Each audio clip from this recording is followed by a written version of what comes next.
بسم اللہ الرحمن الرحیم۔ محترم سامعین ناظرین، السلام علیکم ورحمۃ اللہ وبرکاتہ۔ امید ہے آپ اللہ تعالیٰ کی فضل و کرم سے خیریت سے ہوں گے۔ اللہ تعالیٰ آپ کو، آپ کے اہل خانہ کو ہمیشہ اپنی حفظ و امان میں رکھے، آمین۔ راہ ہدایت و نجات کے سلسلے کا ولاگ القرآن و حدیث پیش کرتا ہوں۔ اعوذ باللہ من الشیطان الرجیم، بسم اللہ الرحمن الرحیم۔ فَلْيُقَاتِلْ فِي سَبِيلِ اللَّهِ الَّذِينَ يَشْرُونَ الْحَيَاةَ الدُّنْيَا بِالْآخِرَةِ وَمَنْ يُقَاتِلْ فِي سَبِيلِ اللَّهِ وَيُقْتَلْ أَوْ يَغْلِبْ فَسَوْفَ نُؤْتِيهِ أَجْرًا عَظِيمًا وَمَا لَكُمْ لَا تُقَاتِلُونَ فِي سَبِيلِ اللَّهِ وَالْمُسْتَضْعَفِينَ مِنَ الرِّجَالِ وَالنِّسَاءِ وَالْوِلْدَانِ الَّذِينَ يَقُولُونَ رَبَّنَا أَخْرِجْنَا من هذه القرية الظالم أهلها واجعل لنا من لدنك وليا واجعل لنا من لدنك نصيرا۔ صدق اللہ العظیم۔ سورہ نساء کی آیات مبارکہ 74 اور 75 کی تلاوت سماعت فرمائی۔ اس کا اردو ترجمہ پیش کرتا ہوں۔ فَلْيُقَاتِلْ فِي سَبِيلِ اللَّهِ الَّذِينَ يَشْرُونَ الْحَيَاةَ الدُّنْيَا بِالْآخِرَةِ۔ ایسے لوگوں کو معلوم ہو کہ اللہ کی راہ میں لڑنا چاہیے، ان لوگوں کو جو آخرت کے بدلے دنیا کی زندگی کو فروخت کر دیں۔ پھر جو اللہ کی راہ میں لڑے گا اور مارا جائے گا یا غالب رہے گا اسے ضرور ہم اجر عظیم عطا کریں گے۔ آخر کیا وجہ ہے کہ تم اللہ کی راہ میں ان بے بس مردوں، عورتوں اور بچوں کی خاطر نہ لڑو جو کمزور پا کر دبا لیے گئے ہیں اور فریاد کر رہے ہیں کہ خدایا ہم کو اس بستی سے نکال جس کے باشندے ظالم ہیں، اور اپنی طرف سے ہمارا کوئی حامی و مددگار پیدا کر دے۔ تفسیر سماعت فرمائیے۔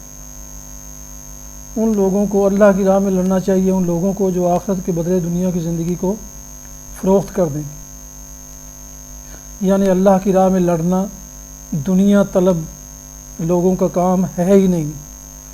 یہ تو ایسے لوگوں کا کام ہے جن کے پیش نظر صرف اللہ کی خوشنودی ہو، جو اللہ اور آخرت پر کامل اعتماد رکھتے ہوں اور دنیا میں اپنی کامیابی و خوشحالی کے سارے امکانات اور اپنے ہر قسم کے دنیاوی مفاد اس امید پر قربان کرنے کے لیے تیار ہو جائیں کہ ان کا رب ان سے راضی ہوگا اور اس دنیا میں نہیں تو آخرت میں بہرحال ان کی قربانیاں ضائع نہ ہوں گی۔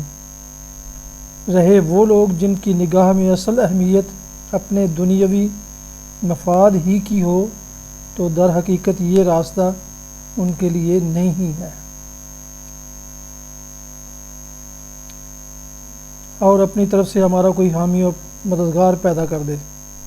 اشارہ ہے ان مظلوم بچوں، عورتوں اور مردوں کی طرف جو مکہ میں اور عرب کے دوسرے قبائل میں اسلام قبول کر چکے تھے مگر نہ ہجرت پر قادر تھے اور نہ اپنے آپ کو ظلم سے بچا سکتے تھے۔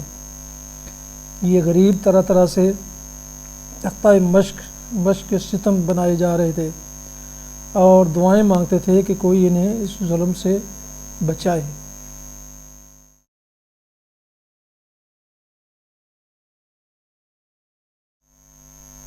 حدیث مبارکہ۔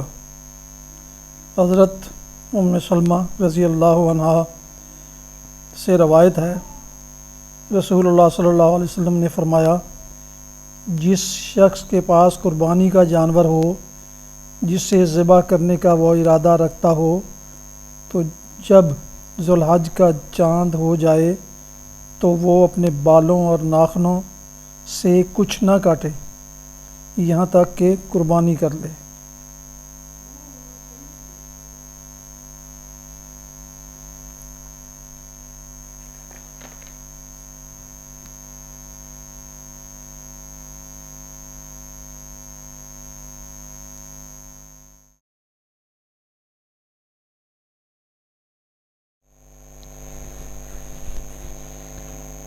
ناظرین وسامعین محترم، یہ تھا آج کا راہ ہدایت و نجات کے سلسلے کا بلاغ القرآن و حدیث، جس میں آج سورہ نساء کی آیات مبارکہ 74 اور 75 کی تلاوت، ترجمہ اور تفسیر بیان کی گئی۔ اس کے علاوہ ایک حدیث مبارکہ بھی آپ کی خدمت میں بیان کی گئی۔ جن دوستوں نے ابھی تک میرے یوٹیوب چینل راہ ہدایت رشیدی کو سبسکرائب نہیں کیا، ان سے گزارش ہے کہ وہ اسے سبسکرائب کر کے بیل آئیکن کو ضرور پریس کریں تاکہ آنے والے آئندہ ایسے روحانی اور قرآنی ولاگز ان کو باقاعدہ اور بر وقت ملتے رہیں۔ اگر مناسب سمجھے تو دوستوں سے بھی اسے شیئر کر دیں کہ اللہ تعالیٰ آپ کا حامی و ناصر ہو۔ اللہ تعالیٰ آپ کو، آپ کے اہل خانہ کو ہمیشہ اپنے حفظ و امان میں رکھے، آمین۔ اپنا بہت خیال رکھیے گا، اپنی دعاؤں میں پاک وطن، والدین، اعزاء و اقارب کے علاوہ ناچیز کو بھی شامل فرما لیں تو بہت شکر گزار ہوں گا۔ السلام علیکم ورحمۃ اللہ وبرکاتہ۔ پاکستان زندہ باد۔